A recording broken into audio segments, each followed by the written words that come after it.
Yeah,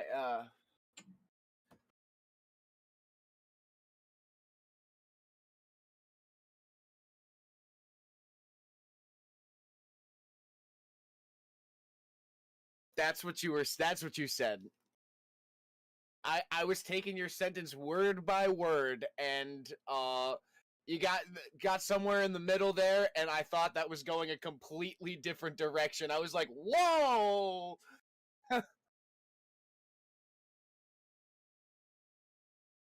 It is very windy day here in Connecticut. Hello, everybody. Welcome to this week's Amusement Mile. I am Jared. With me and running the stream is technically I'm with him. I'm with Stupid. It's Kevin. He's here. Yes. Any given day.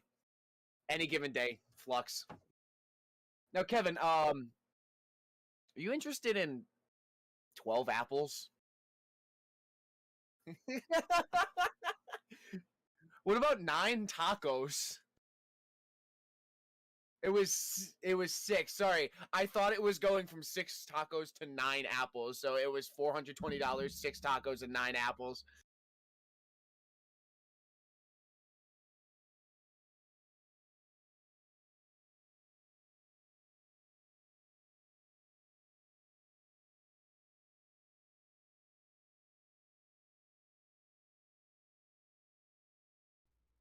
Hello.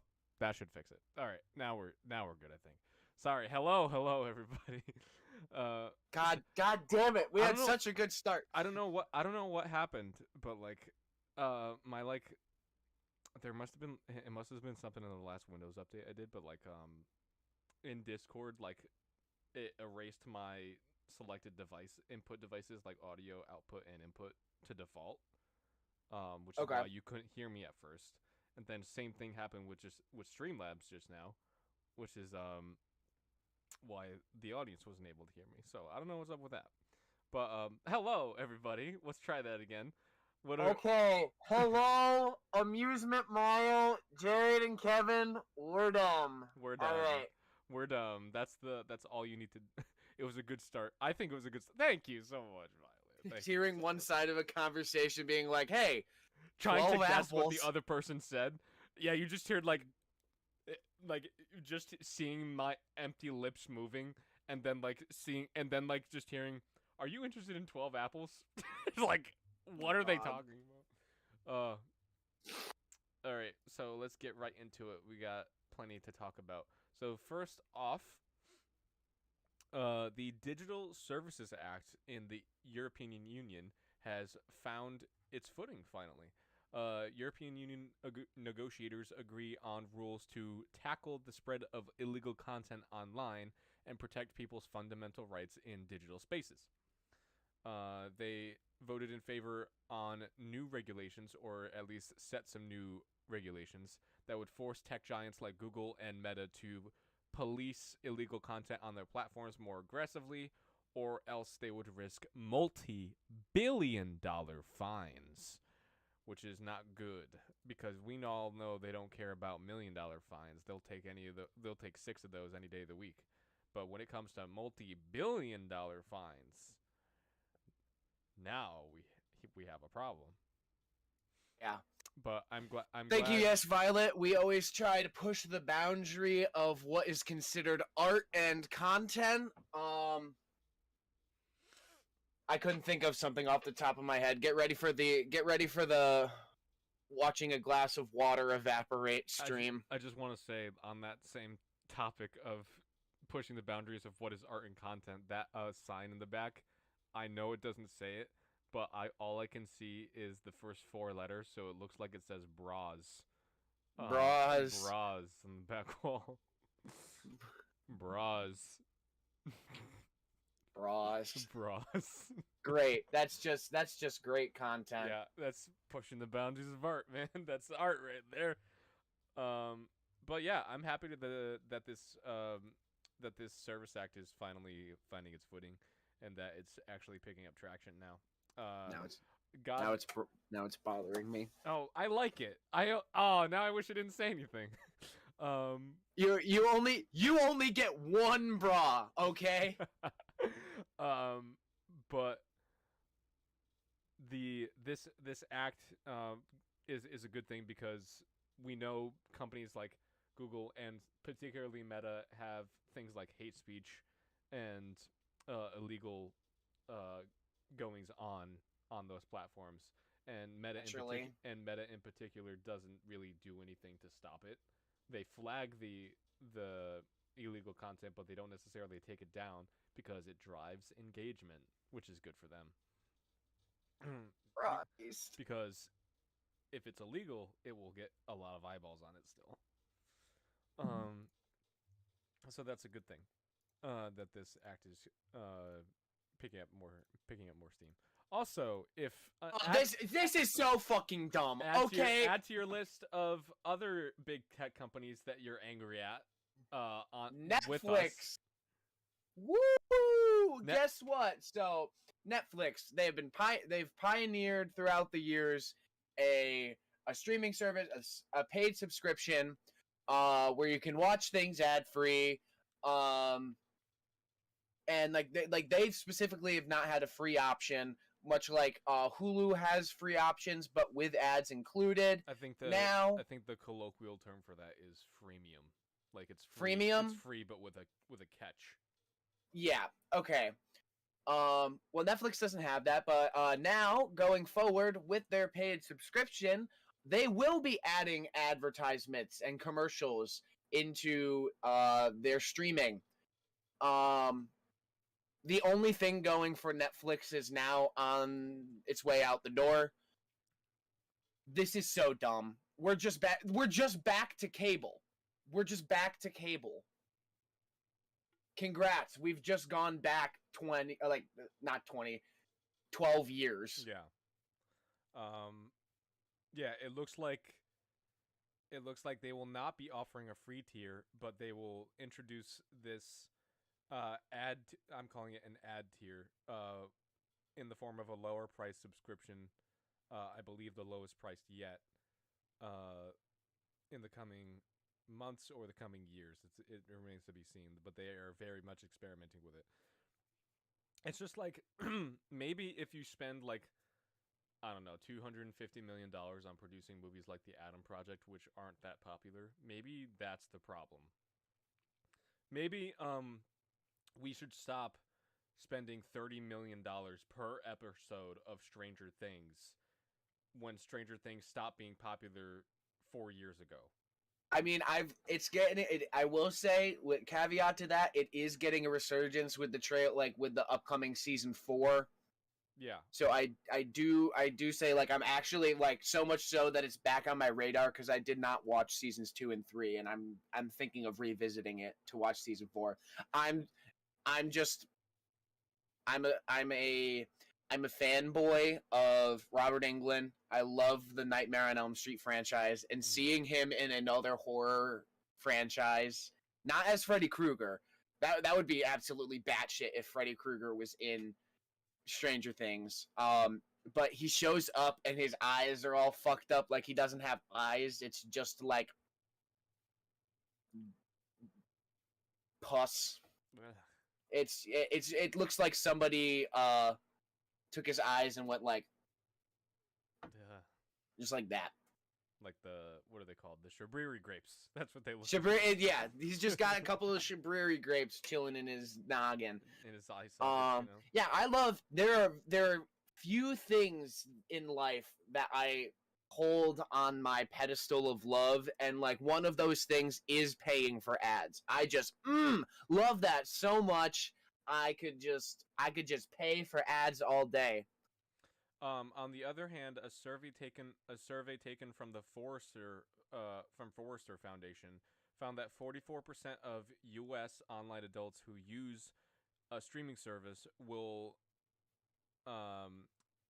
keep using the streaming service if the streaming service puts up ads, as long as it means that they pay less on their monthly subscription bill. Yeah, I will say that it is they're at, it's not the freemium like in reference to Hulu, but it is especially because now they've been ramping up pricing for their actual subscription.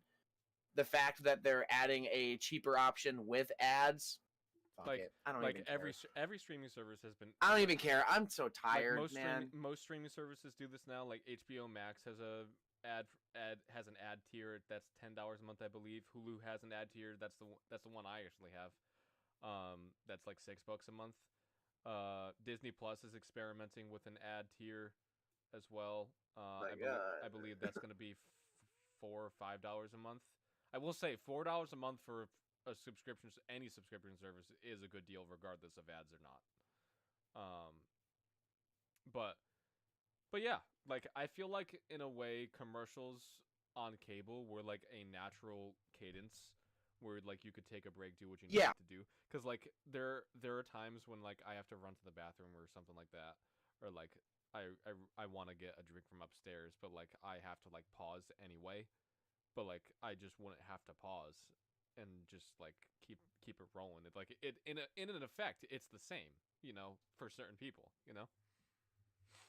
I will say the only issue I have is that like with what you like, just like you said, there was a cadence to how commercials ran on cable.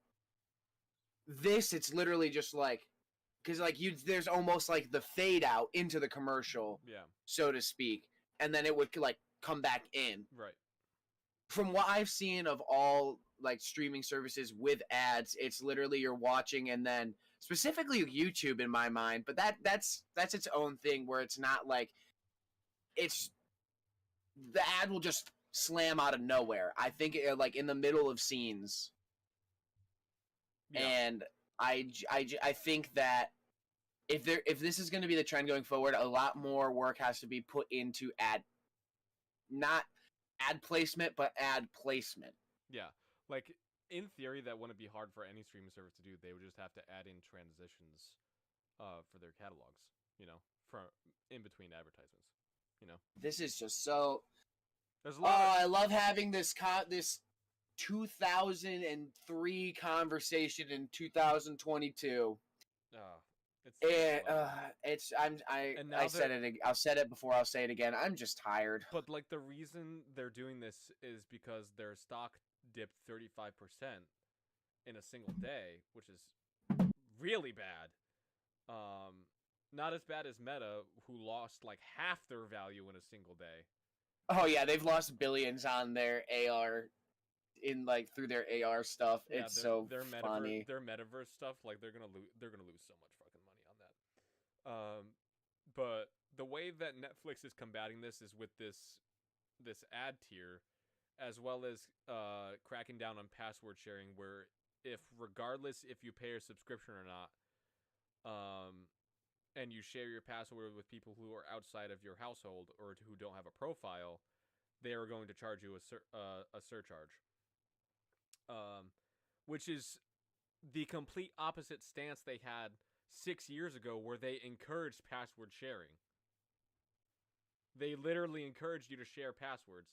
They're like the tweet. It was like love is sharing a password. They had a marketing campaign where they encouraged people to share passwords. Like, make up your mind. Oh my god. But we're moving on from Netflix. That's just another company to be mad at.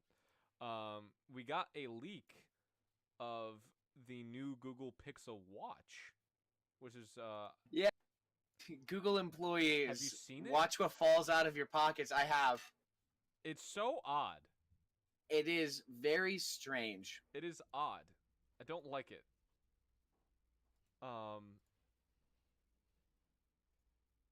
on. I'm gonna paste this in the chat. Just so everybody can see what's going on here. It looks like I don't know. Like it kind of looks like if you strapped a little knob on the end of a nickel and then like just glued it to your fucking wrist. Like that's what it kind of looks like. It gives me pocket watch vibes. No, it's reminiscent. It's circular, but it's reminiscent of the iPod Nano. I see what you're saying. You remember, or was it? What's the square one? like the square one, but with the touch screen? Was it the iPod Nano or Shuffle? Shuffle, I didn't think had. Shuffle was the rectangle. I don't think it had a touchscreen. I think It must have been the iPod Nano. Like the one with the little what was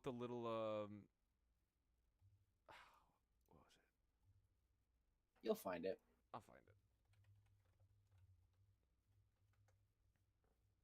It was the iPod Nano. Okay, yeah. iPod Nano.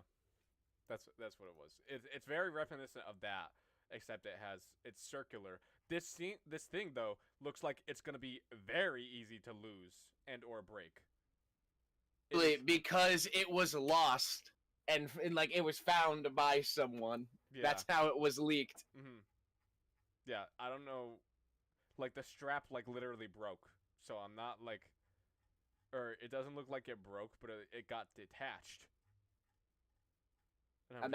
Imagine being Marvin, worker at Google, who is like testing the new Google Watch, and you get home at the end of the day and you like reach into your pocket and you're like, oh no. And you like the next day you see this blowing up on tech, like on the tech side of the internet, and you're just like, oh, they're not gonna be happy with me.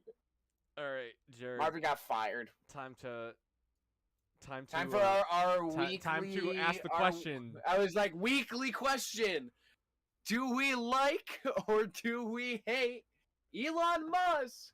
We gotta get like fucking. I need a soundboard. Well, I actually want to get a MIDI set up in the next year, but like hopefully we can do that. But I'm gonna go with hate. Yeah, I think I'm going with hate too. I also hate Twitter because they were like, no, we're going to do the poison pill protocol. We're not going to have stock. And then completely turned around. Elon Musk is buying Twitter for $45 billion. Well, that's before they heard the offer that they did the poison pill thing. I thought that was right out the gate. Nope. No. He didn't say a number. He just said he was interested in buying. What he was gonna do before the poison pill thing was just buy enough stock where he would essentially own the board of directors, and he would like in effect have pretty sole management of the company anyway. Gotcha. But yeah, $44 billion, and they are calling it a takeover. I don't like the precedent this sets where I think your camera's gone. Oh, did that? Damn, that was fast. Oh, I'm guessing that the battery inside didn't charge. Hello? Can you see me? Hello, hello.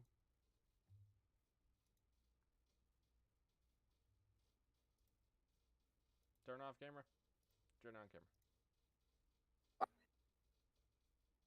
There we go. Back. It froze for a second. I love watching Tesla's stock drop and drop because of this. Yeah. I'm not excited about it, but I don't like the precedent this sets where if you're like a mega rich person and like you have problems with a platform, you could just own it if you want to.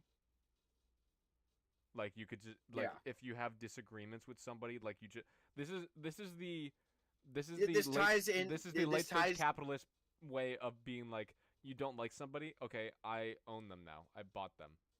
Yeah, that same thing ties into Microsoft buying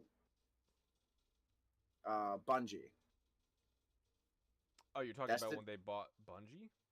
Or Bethesda. There it is. Bethesda? What was the most recent one? Activision Blizzard. Jesus Christ. It's not your fault. They own a lot of stuff now, so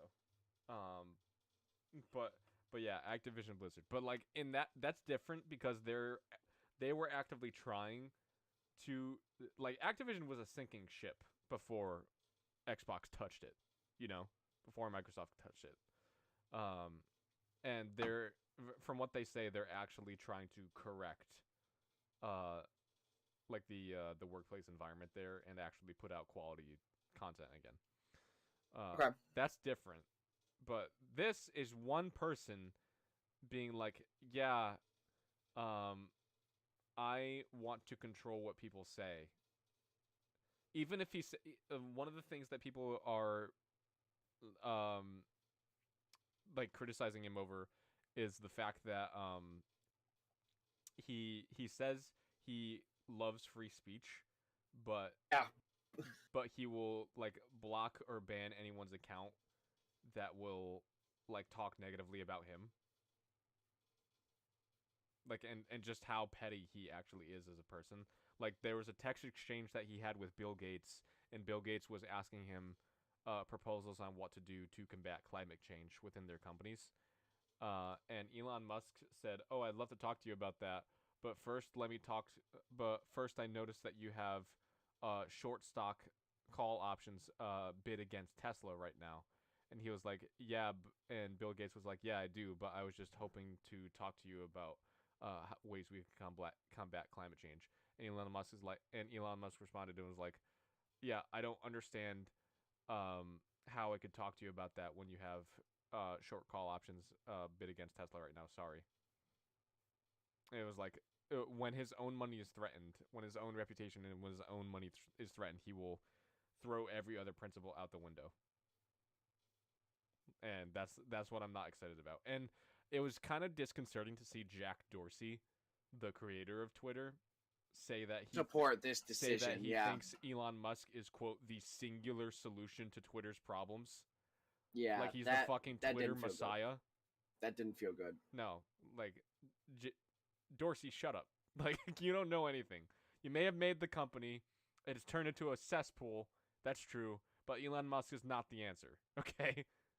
Billionaires do not get to come in and fix our problems because they can't. They are coming in to make their own problems non-existent. I read a rumor that Musk is looking to. Yeah, there's really, with what you said about, there's really nothing. Like we are going into uncharted waters because we have no fucking clue what this man is gonna do. Yeah. Well, I will say that a lot of people are scared about what he's gonna do because yeah, he's a free speech, like completionist, I guess is the word for it.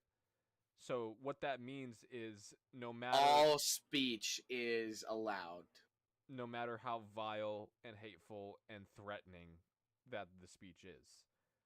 So in Elon's world, literally death threats would not be a bannable offense on Twitter.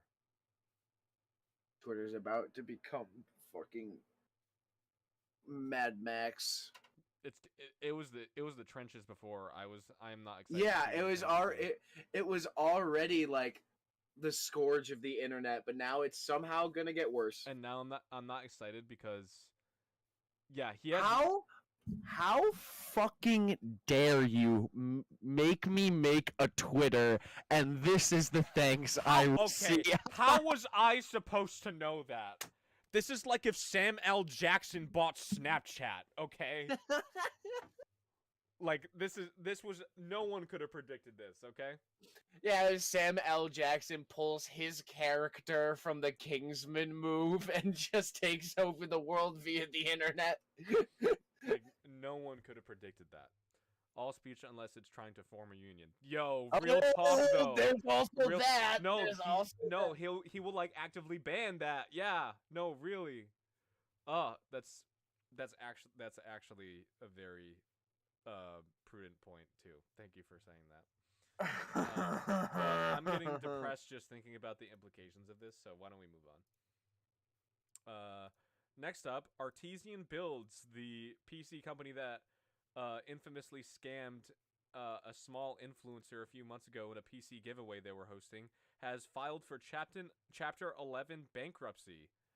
And yeah, let's fucking go. Get out of here. The IRS froze their assets months ago when that whole controversy was first coming out.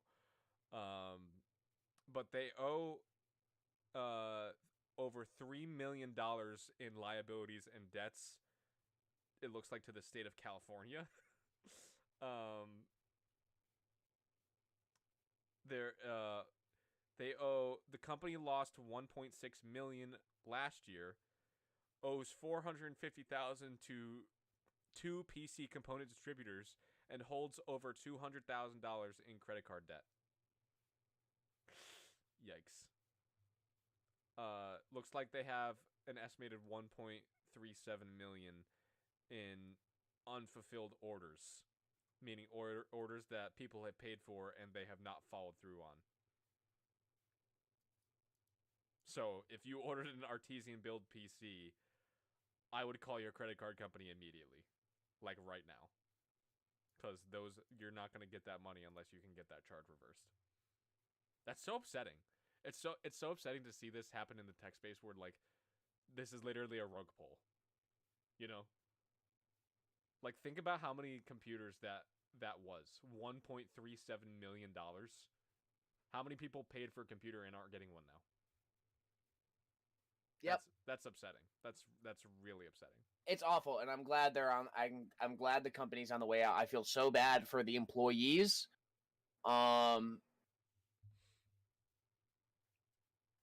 The head botch in charge, he can crash and burn for all I care. Yeah. Really not doing well. Another thing to make you guys angry, Twitch is planning to cut streamer pay significantly. Twitch has been hemorrhaging money as well, and the way that they are hedging this bet, the way that they are trying to improve revenue going forward. By the way, it's important to note that Twitch is still massively profitable. It's just not as profitable as they'd like it to be. So they're going to cut streamer pay from 70% to 50% of what it is. They're cutting streamer pay by 20%. Because they are Oh, I want to quit. Because they feel that they are not profitable enough. I just want to sleep. But yeah, it's not great.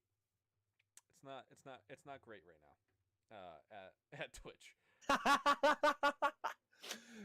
You need to check chat. It's directed at you. I'm sorry, okay? It's Jared's the one who wants to make it.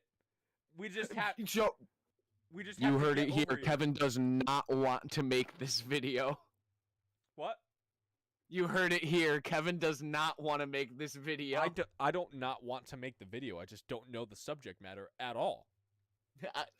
I have been cursed with full knowledge of this subject matter.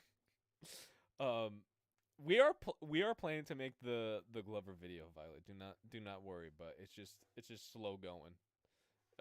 Is there any good tech news this week at all? I mean, besides artisan builds, I think there's benign news at the very least. I mean, Snapchat has revealed their new selfie drone. Woo! It's called the Pixie. It is. That starts at $230. Oh, great! That flies around and takes selfies of you. Also, if it's a separate thing that's not you, it's not a selfie anymore. That's the point of a selfie. Drone. That's just a picture. Oh my goodness! But it can record. That's a lot of, like, just for Snapchat. That's a lot of. How much do you use Snapchat where you're willing to spend $230 on a product that you'll use probably 3 times? Like, that's a lot. We got some good things. Central African Republic becomes the second country to use Bitcoin as its primary national currency, which I think is I think it's a good thing because like, Bitcoin is like in at least developing countries, it's like at least more stable for certain other countries than it is their like national currency. So I think at least as a reserve currency or a secondary one, it holds some value. Meta is opening its first retail store in May, which is the benign news I was talking about. Like, it's like, whatever. Wait, is it retail store in AR? Because no, retail store, like physical location in real life. Oh, like it's a meta store. Okay. It's Great. going into the Berlin Game Mall in California. Um, will be available in early May. They'll sell products such as the Facebook Go, um, as well as Oculus or Meta Quest headsets. Beyond that, I'm not sure what they plan to put in there. We have This is completely unrelated, but I just got notification for news. An official video released by the General Staff, the Ukrainian Armed Forces, posted a video of Russian units being destroyed by artillery set to the Axel F cover done by Crazy Frog. You know, da da da da da da. Da. oh my god. Oh, for some real world news to just sprinkle in there. Some That's current that's events. real. Some That's current real. Just do Crazy Frog Ukraine and you'll find it. I'm sure. $230 to be spied on. Sign me up. I mean, you're spied on for free every day by companies that like harvest your data. So,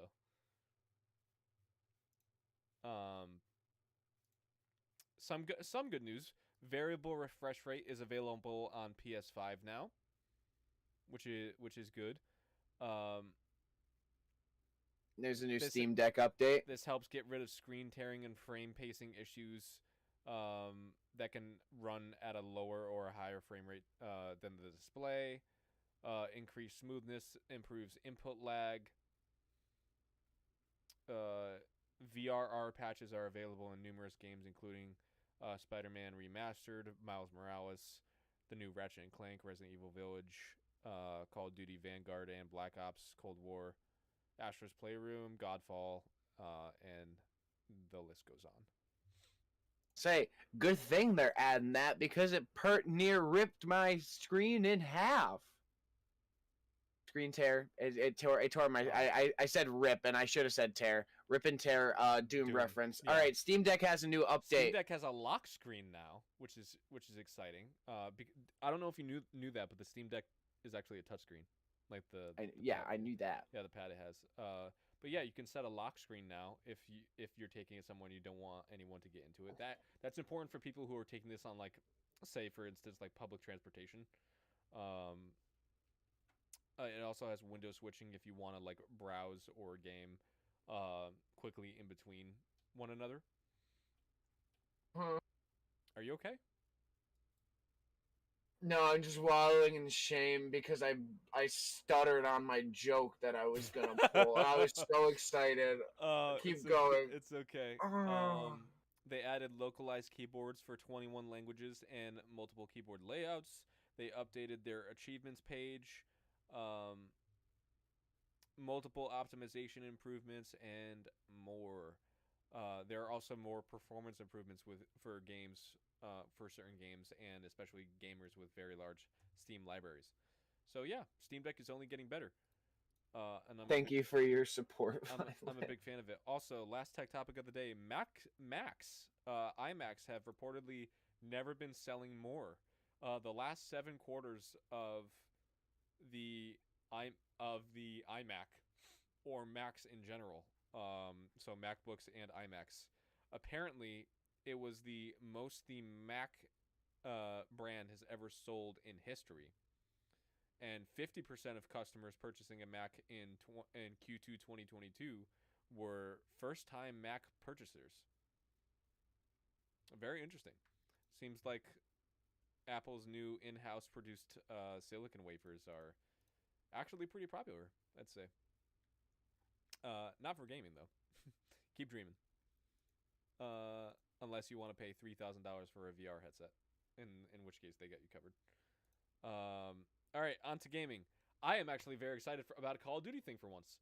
Call of Duty Modern Warfare 2 Remake has been confirmed. Oh, really? Yeah. Is this following their not 1 year a game or one game a year Well, I believe no, new brand. I believe this was already planned, so like they were skipping 2023. Okay. Yeah, so this was an already planned release, and they couldn't pull it back. But Okay. I'm very excited about it. I think the golden age of Call of Duty was the first Modern Warfare to the second Black Ops. That was the golden age, in my opinion. I could agree with that. Like the three Modern Warfare games and the first two Black Ops, I think were peak Call of Duty. Like that's when the series was at its finest. Um, it came back, I think, with the first Modern Warfare reboot, like the reboot of the first game. That I actually really enjoyed. Um, but I did like the original Modern Warfare 2 better, much better than the original Modern Warfare. So I am curious to see what they're gonna do. We do know that Ghost is coming back. Remember Ghost? I liked Ghost. I liked Ghost. He was cool. I liked his accent. Even So I though say he's not a character. He's just the mask. even Nobody though cared who I was before until I put on the mask. even though I'm pretty sure Ghost is just Gaz from the first game. Oh no, wait, Gaz from the first game died. Sorry, spoilers everyone. And he became Ghost. a ghost. But it's the same voice actor. That's how I know it's like. That's how I know it's the same guy. But yeah, excited about that. That's coming in fall of this year. Ubisoft. I'm actually very upset at you right now. Not you, but Ubisoft. Ubisoft. Ubisoft. There you go. If you didn't make it, I was going to. I'm proud of you. Thank you. Ubisoft is removing online services for over 91 different games in their catalog. Why? Because Is there a smart reason? they are reportedly becoming too expensive to maintain online services for, and their legacy systems are becoming too expensive for them to maintain. So, a lot of some games that they're no longer supporting online services for, but will still be available online. This is important to note that multiplayer and online availability services will be cut from all these games. I believe.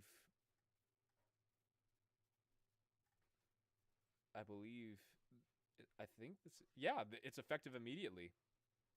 Oh, it's done. Yeah, it's done. So the deed is done. So the following games: Anno 1404, Assassin's Creed 2, Assassin's Creed Brotherhood, Assassin's Creed Revelations, Avatar the game, Beyond Good and Evil 1, Far Cry 1, 2, and Far Cry Blood Dragon, first two Ghost Recon games, every single Just Dance game up until Just Dance 2019.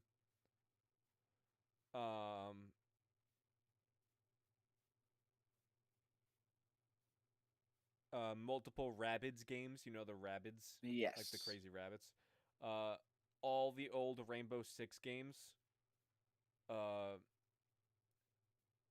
All of the original Rayman games.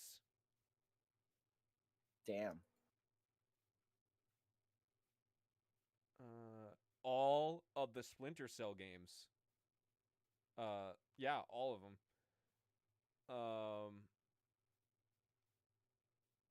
And Tom Clancy's End War. That's a lot of games. And I didn't even say all of them. I just said the most popular ones. That's upsetting. Particularly for me, Assassin's Creed 2 through Revelations, like the original Ezio trilogy. Like, that's particularly upsetting that they are no longer doing online services for that. Because those were such good games. Those three. Really like those. But yeah, I'm mad at you, Ubisoft. Why are you doing this? It doesn't cost that much to maintain old games. Sony and Xbox are doing it. Nintendo's not doing it, but we're not talking about Nintendo. Also, keeping much in the same vein as not supporting older games, Sega is delisting old Sonic games. Old Sonic games. They are delisting Sonic, the first 3 Sonic games that came out on the Sega Genesis and Sonic CD, which are the 4 games that are in Sonic Origins, the new collection coming out. I can only assume that this is to help raise sales. They're pulling a Rockstar.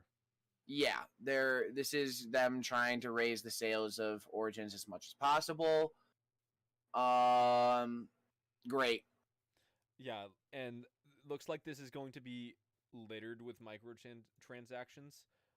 One of the things that you can pay to have, literally, is a letterbox background. Literally a letterbox background on like the text of the game. If you want your character to animate in the main menu to have a character animation, that's another surcharge. If you want camera controls over the main menu islands, that's another surcharge. If you want character animations during musical transitions, that's another surcharge. Additional music tracks that are not the main music tracks are another surcharge. You have to pay extra, literally, for hard mode. And an additional mirror mode, which just flips the levels 180 degrees. But yeah, I am not a fan of this at all, and I don't know anyone. I also saw that Sega is using the anti-piracy engine Denuvo. Oh, which fuck! I didn't even see that. I hate Denuvo so much. Yep. History of game breaks, and potentially forcing online-only play. So that's gonna be fun. I was actually excited for Sonic Origins, but now I think I'm just gonna stick to the. What was the last one they released that was actually pretty good? Colors. Sonic Colors Remastered, yeah, the Sonic Remastered. The remastered, yeah, the Sonic Colors Ultimate. That's what it was called. Yeah. I think I'm just gonna stick to playing that because like I'm done with that shit.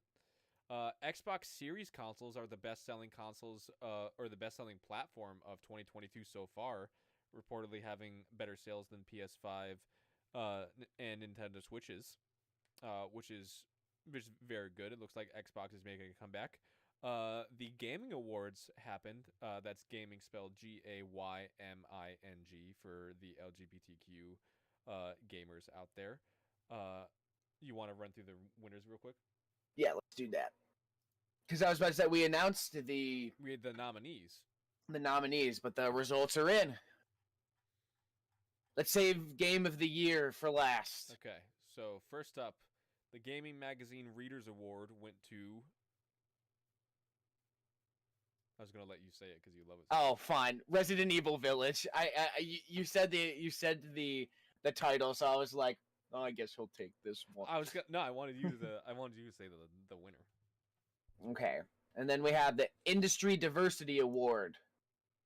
Goes to Yuki's #RaiseTheGame pledge. I'm not familiar with that. But yeah, I'll have to look into it. It looks like a charity that I'm unfamiliar with. The award for authentic representation went to Life is Strange: True Colors, which I think the other nominees were Boyfriend Dungeon Unpacking and Unsighted. I think Life is Strange: True Colors deserved that. And Best LGBTQ Character Award went to Alex Chen from Life is Strange: True Colors. Yeah, it's clear that this is a fan favorite. Best LGBTQ Indie Game Award went to Unpacking. Again, I'm not familiar with Unpacking the game. It looks so cute. I love the look of it. I don't think we know any of these people. Yeah, the LGBTQ Streamer Rising Star Class of 22 is It's Me Holly, Crunchy, Coder Girl Chan, Lucia Everblack, Luke _Boogie. That's a good name. And Trish Olsen. LGBTQ Streamer of the Year went to AMC. I'm not familiar with AMC.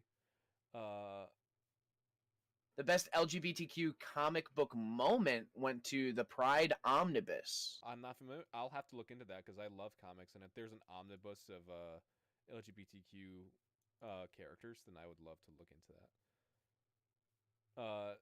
The award for LGBTQ tabletop game, the LGBTQ tabletop game award went to Adventuring with Pride, Queer We Go Again, which is a great title. That sounds incredible. That's an S tier title. Also, the other titles are great too. Thirsty Sword Lesbians. That's a great title for that. I'm sorry, the title alone. That's a close one.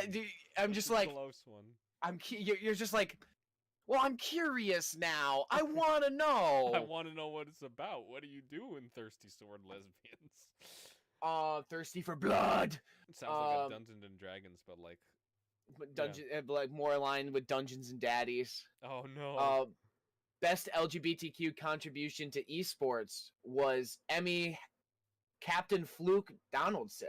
And then finally, the game of the year for the gaming awards was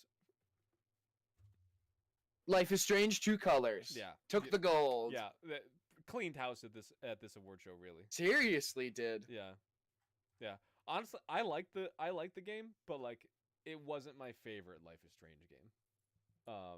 But to be fair, there's like 5 of them at this point. You know, odds that it was going to be are not great. 1 in 5 actually. I can do those odds for you. Thank you for doing that.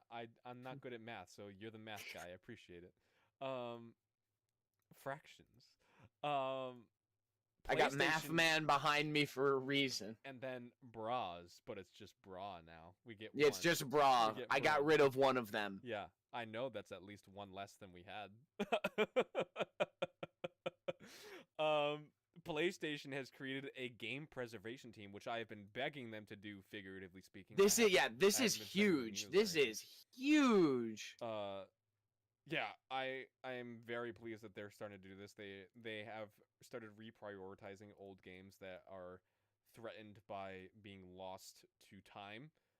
Games such as the original Siphon Filter, the original Crash Bandicoot, the original Silent Hill, the original version of Final Fantasy VII, the first 3 Tekken games, original Tomb Raider games, Castlevania Symphony of the Night, and the original Metal Gear Solid, just to name a few that they are prioritizing keeping. So it's good to see that they want to sort of follow Xbox's example and like keep their older properties alive. I think you would want to talk about this one, right? Oh yeah, no. This is also huge. BBC Proms is a series of concerts that the BBC holds. We should watch that together with your sister, because I feel like she would enjoy them. I've seen a couple of Proms performances, which they're incredible. Tim Minchin had a Proms concert back in the day, which that'll be a blast from the past for you, Violet. And then Leo P from like the Fancy Dancing Barry Sax player also had a Proms performance. But for the first time in Proms history, there's going to be a video game concert. Robert Ames, who has done sci-fi themed Proms in the past, like doing music from Interstellar and Alien Covenant, he is doing it is the gaming prom from 8-bit to infinity. I'm very excited about. It's going to feature a 14-minute Battlefield 2042 suite. Maybe I was about to say, regardless of how you feel about the game, the music is good. It is very good.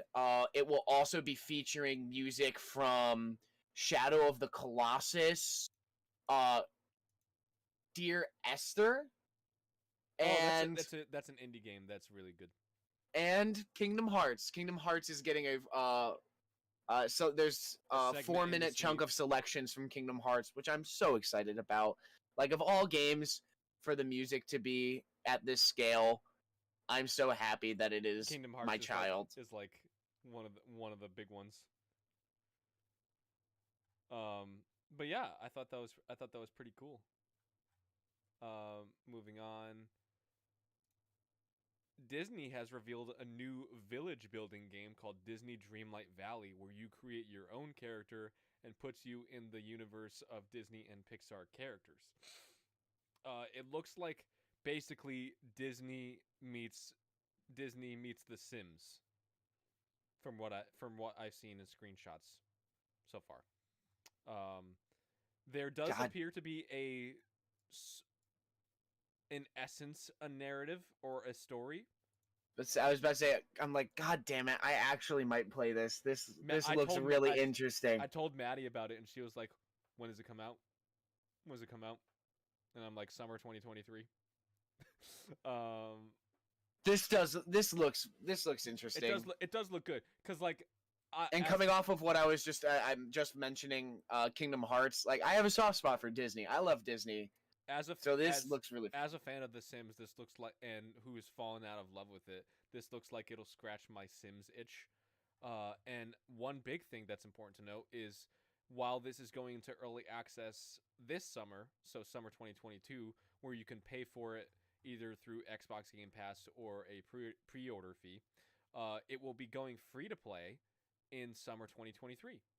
So if you can hold out until summer 2023, when hopefully the game is fully fleshed out and ready to launch, you will not have to pay anything to play the game.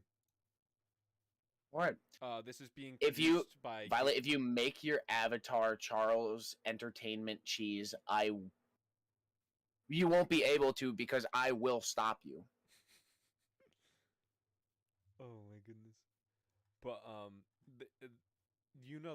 the company that's producing this is Disney is producing this in cooperation with Gameloft, the mobile game maker. Okay. Yeah, but I think it's because Gameloft has experience in creating free-to-play games. But yeah, seems pretty interesting. If you look at some of the screenshots, they actually look pretty cool. Just thought I would mention the PlayStation Plus games for May of this month seem kind of mid, to be honest. We got FIFA 2022 and Tribes of Midgard, as well as Curse of the Dead Gods. I think Curse of the Dead Gods looks very interesting. Curse of the Dead Gods is good. Tribes of Midgard is like eh, and then like FIFA is like for me. I'll let my buddy know that FIFA 22 is free next month. Next month. Cool. Moving forward, Xbox and Bethesda have announced their summer gaming showcase. Right around the same time when E3 would normally be. In lieu of when E3 would be presenting, they are going to be having their own independent conference. Some of the games that people have speculated that they will talk about are the potential next Gears of War game. Let it die. You want it to just stop? You think Gears of War? I think the universe was. I think our universe. The universe was giving us a sign when we could not get Gears 5 working after the Game Awards. I think the universe was saving us from heartbreak. Yeah. 4 was okay. Honestly, if it ended with 3, that would have been perfect. I think some other games we can plan to see are obviously Starfield, I think. Yeah. As well as the sequel to Hellblade Senua's Sacrifice. So Hellblade Senua's Saga. I think that's going to be another big focus too. Maybe even the sequel to A Plague Tale Innocence, so A Plague Tale Requiem. That could be. Yeah. There have been rumblings of a sequel to Fallout New Vegas. I have heard that. I also saw stuff circulating of a sequel to the original Far Cry. Really? Yeah. Wouldn't that? I have to look into that more, but like a continuation of Far Cry 1. But that's not Bethesda or Xbox. That's Ubisoft. I was just saying, like, on the topic of rumors. Okay, I thought we were staying like in the realm of Microsoft. Nope. Stuff. You forgot that I never know what I'm talking about. So. We could also be seeing more info about the sequel to Ori and the Will of the Wisps. That would be cool. That would be very cool. I would like to see that. There was one more I thought we would see as well.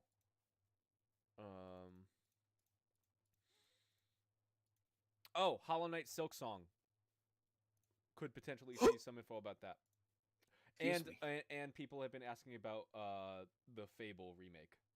Obviously. That's true. So I think things we can expect for sure: Starfield, Hellblade, and then the rest is like, someone also mentioned State of Decay 3, which I'm like, the State of Decay games, I'm like, feels like Left 4 Dead in third person. Yeah, like non-games. Yeah. Moving forward, Dragon Age 4 workers have reportedly voted to unionize, or they're applying for a union at least.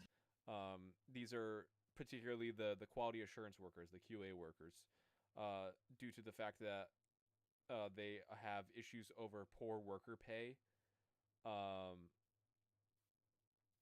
and they have been given a return to work mandate, meaning that they can no longer work remotely. So those things are not good, and I would like to see those things rectified if they could be. Yeah, you know what gives me hope for the future is seeing all of these stories of unionization happening, which is, it's good.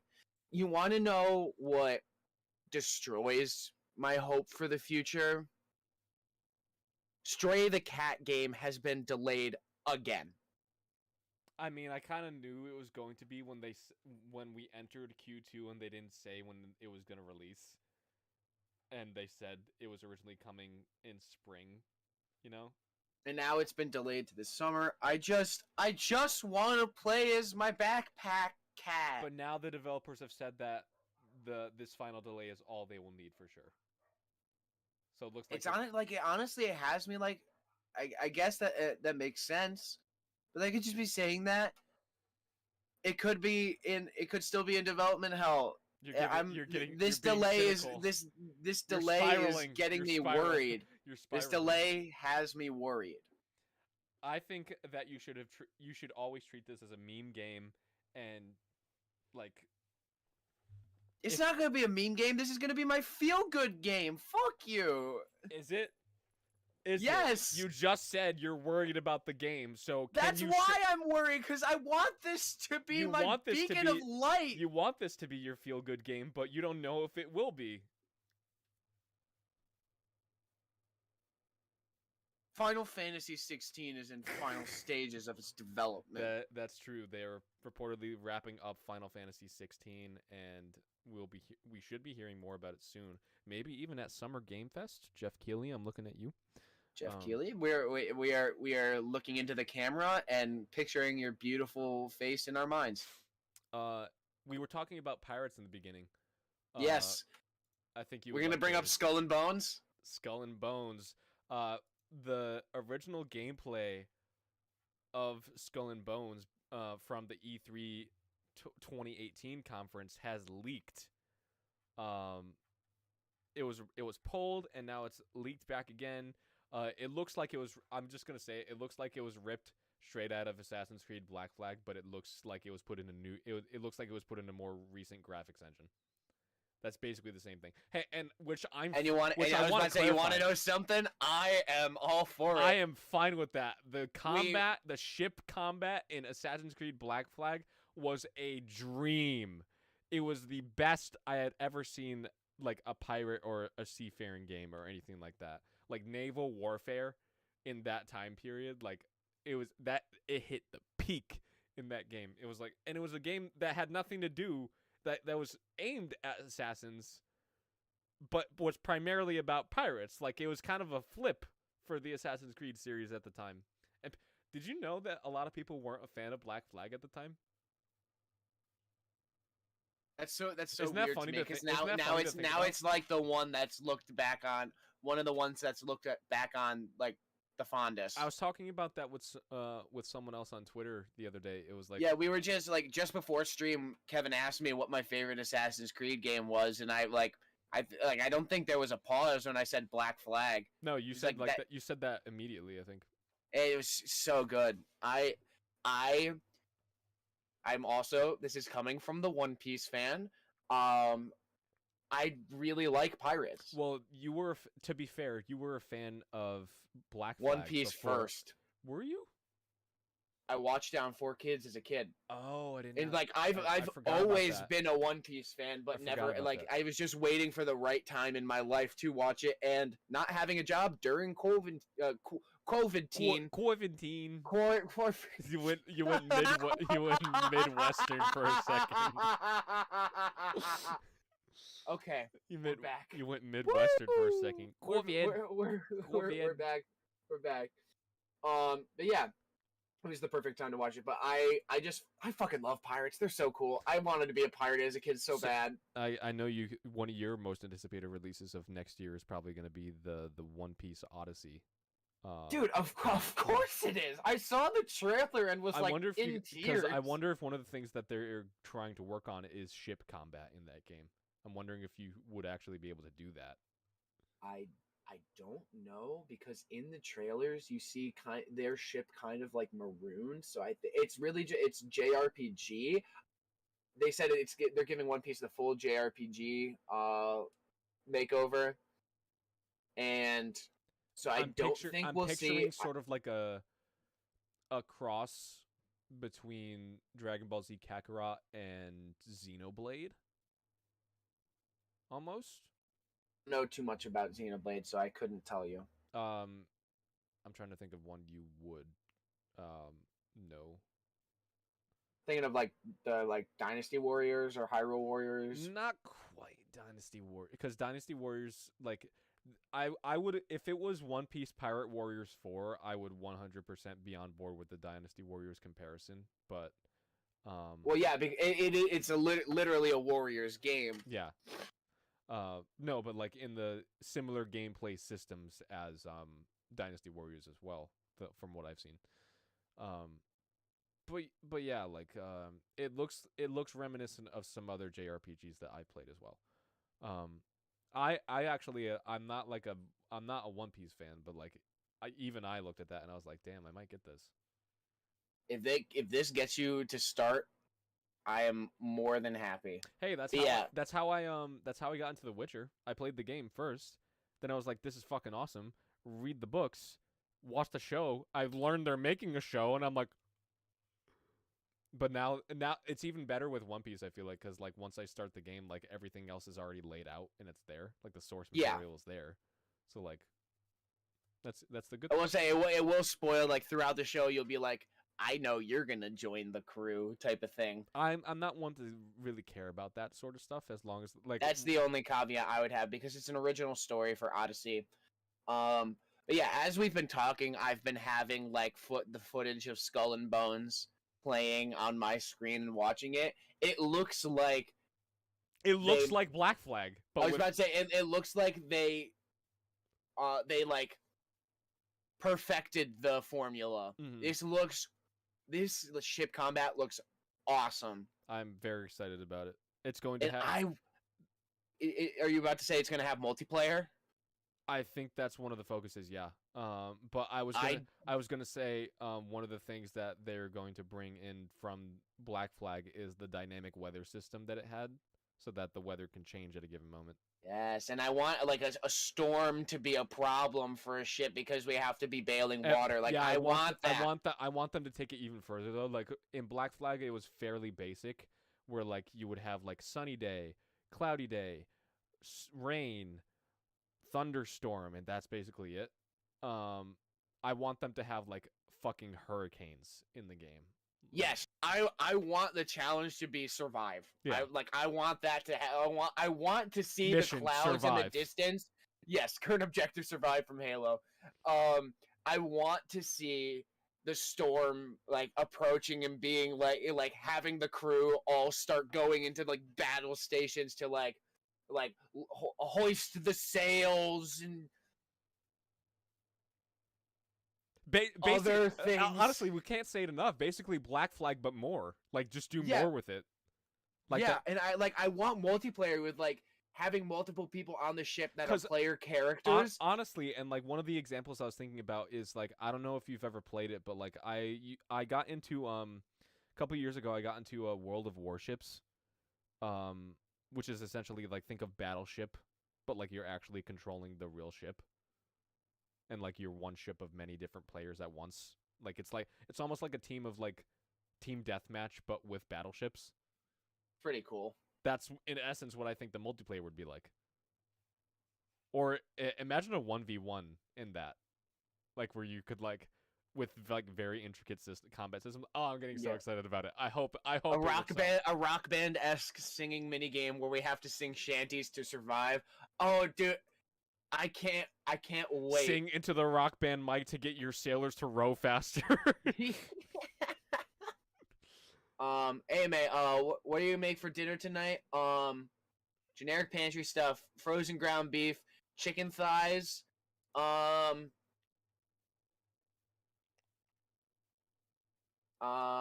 make some spiced chicken strips. We are having, me and Jared is coming over for dinner tonight. We are having chicken stir fry. Yeah, you should also have chicken. Yes, you should do research into Thirsty Sword lesbians for everyone, please. I did some research into it, and I was on. Is it safe for work? Yes. Hold on, I was on the actual game's website. Hold on, there was one quote that I wanted to say. Thirsty Sword Lesbians is a role-playing game for telling queer stories with friends. If you love angsty disaster lesbians with swords, you have come to the right place. It sounds like D&D, but with lesbians. A sword duel can end in kissing. A witch can gain her power by helping others find love. And an entire campaign can be built around wandering matchmakers flying from system to system. Oh, so it's space, too! What? Okay. Flying from system to system? It's like space pirates. Space lesbians! This is the gay space communism they were warning us about! Alright, before Jared goes off on a tangent. I don't know what's wrong. You have like my Twitter mind you have today. Twitter rant brain. That's what you have. I've been losing my mind today. You have that today. And before we go on another tangent about how much we want to play Skull and Bones, name is so cool. we should wrap it up. I hope you're able to play as like the characters. Like I hope you're able to play as like Black Flag or Captain Kidd. Like that would be, or not Black Flag, Blackbeard. Sorry. Blackbeard. You knew what I meant. We've been talking about it for so long. Good old Teach. Oh, it includes on-foot exploration. Yeah, that was another thing we completely glanced over. So there's actually going to be like buried treasure on islands. It's not just a ship simulator. Obviously, it's going to be an open world game because no other game is real or valid according to the gaming industry. Oh man. A narrator in the video states everything in Skull and Bones can either be played solo or co-op. So the entire game could be played co-op. I found our next Twitch game we're streaming.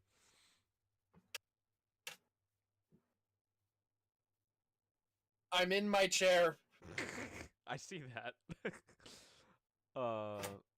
There's going to be an infamy system where you can gain or lose karma. Yeah. You can start out as an outcast before rising to swashbuckler, cutthroat, and so on. That's fucking awesome. I love it. I love everything about it. It's been in development hell since we saw the E3 footage, but like in 2018. Yeah, but it looks like good. Looks like they've been doing work. Yeah, it looks like they are in calmer waters now. Woo! Yeah. All right, let's get you guys going with what to watch / play this week, and then get you guys out of here. So what we got is with the cosplay as pirates when we play it. I swear to fucking God, I have a pirate hat. I will get a pirate costume. No, like we need to like. This is the one time I'm gonna say this. We need to get dirty. Stop looking at me like that. We're not playing Dream Daddy. We're not playing Dirty Sword Lesbians. No. Thirsty. That's different. Okay. Dirty Sword Lesbians. That's not something you want in your search history. I saw that Pirates movie. It didn't have Johnny Depp in it though. Okay. No. So for games, we got Demon Gaze Extra is out on PC. The Serpent Rogue is out on PC, Nintendo Switch, PS5, and Xbox Series X and S.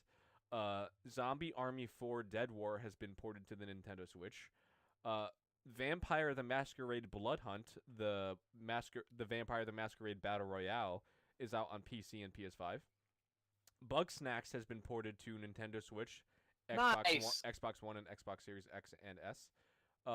Cricket 2K22 is out on Nintendo Switch. I didn't know 2K made cricket games. It's like we have cricket games now. Okay. Rogue Cool. Legacy 2 is out on. Wait, is that the? Okay, I thought that. You know the game, the So Bad It's Good game, where the guy swears like every time you kill someone. No. He's like, rock and roll, motherfuckers, rock and roll. Like, you don't That know that sounds game? amazing. I don't know. I don't know And it's that. Mickey Rourke narrating the protagonist. You don't know what I'm talking about? What is that? That sounds awesome. Well, I'll show you after. I'll show you when you come over tonight. But like, goddamn, I can't believe you haven't heard of it. But next week, Rogue Legacy 2 is out on PC, Xbox One, and Xbox Series X and S. Kaiju Wars, which sounds great, is out on PC. Tasomaki Behind the Twilight is out on Nintendo Switch and PS4. Nintendo Switch Sports is out on Nintendo Switch. The spiritual successor to Wii Sports. And finally, the big one that I'm very interested in this week, the Stanley Parable Ultra Deluxe Edition is out on PC, Mac, Linux, Nintendo Switch, PS4, PS5, Xbox One, and Xbox Series X and S for the low price of only $25. But yeah, that's all we got for this week. Not a whole lot for movies. We have The Survivor HBO original. Looks like a boxing docu-movie. We have Firebird, two shirtless men in a plane behind them, based on a true story during the Cold War. Passionate love story set against the backdrop of an Air Force base in occupied Estonia during late 1970s communist rule. Tom Pryor. That sounds crazy. Tom Pryor.